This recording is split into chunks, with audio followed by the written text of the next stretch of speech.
আসসালামু আলাইকুম এভরিওয়ান। আজ সোমবার, সকাল এখন 9টা।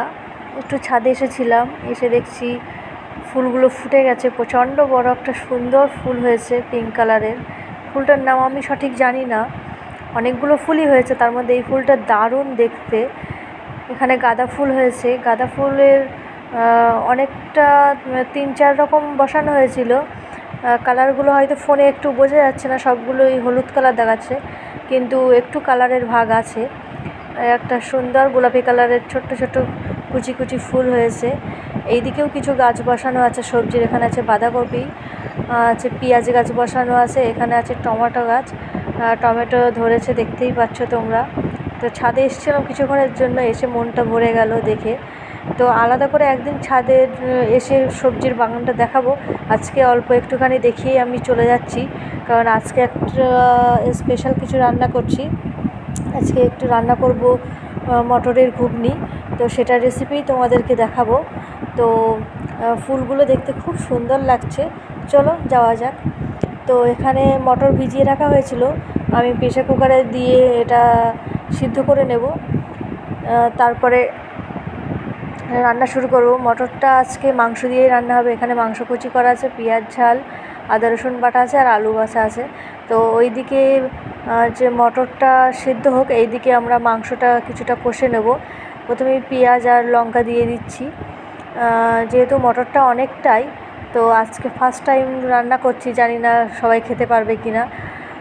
তো এক হাত দিয়ে ভিডিও করতে আর এক হাতে রান্না করতে খুবই অসুবিধা হচ্ছে, তো যতটা সম্ভব করার চেষ্টা করছি। প্রথমে মাংসটা পেঁয়াজ ঝাল ভাজি করে নিয়েছি, নিয়ে তাতে মাংসটা দিয়ে দিয়েছি। এবারে এখানে দেব মশলা, এখানে দিয়েছি আদা রসুন একসঙ্গে বাটা আছে, পরিমাণে একটু বেশিই দিচ্ছি কারণ মটরটা অনেকটা, তোমরা পরে দেখতে পাবে। তারপরে এখানে আদা রসুনটা মিক্সড করে নেওয়ার পরে মিক্সড করে নিয়েছি। এরপরে দেব লবণ, পরিমাণ মতো লবণ দিয়ে নিচ্ছি। এরপরে দেব মরিচের গুঁড়ো, আর একটা দেব জিরের গুঁড়ো। দুটো আলাদা আলাদা, একই রকম ভিডিওতে দেখে একই রকম মনে হচ্ছে।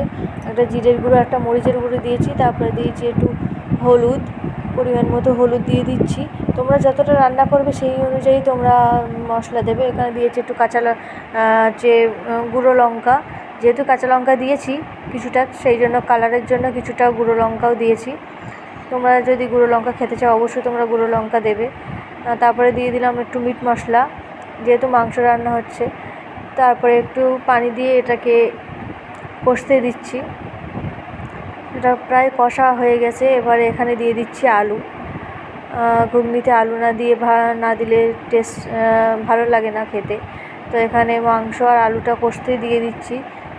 কষতে দেওয়ার পরে এদিকে বুট সেদ্ধ হয়ে গিয়েছিলো, এই বুটগুলো ঢেলে দিয়েছি।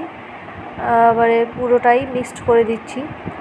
খেতে কেমন হবে সত্যিই বুঝতে পারছি না, ফার্স্ট টাইম করছি। ভেবেছিলাম অল্প কিছুটা বুট, সেই জন্যই বলেছিলাম যে আমি রান্না করছি, কিন্তু এসে দেখলাম অনেকটা, যা রান্না হয়েছে প্রায় 10 থেকে 15 জন খেতে পারবে, তারও বেশি। তো এখানে মশলাপাতি সবই দেওয়া হয়ে গেছে, পানি দিয়ে এবারে এটাকে ফোটাতে দিয়ে দিচ্ছি। কিছুটা ঝোল মরে গিয়েছে, কালারটা সুন্দর চলে এসছে, দেখতেই পাচ্ছ তোমরা। রান্না প্রায় হয়েই গিয়েছে। এবারে সামান্য একটুখানি অপেক্ষা করছি স্লো দিয়ে, যাতে এটা একটু গলে যায়।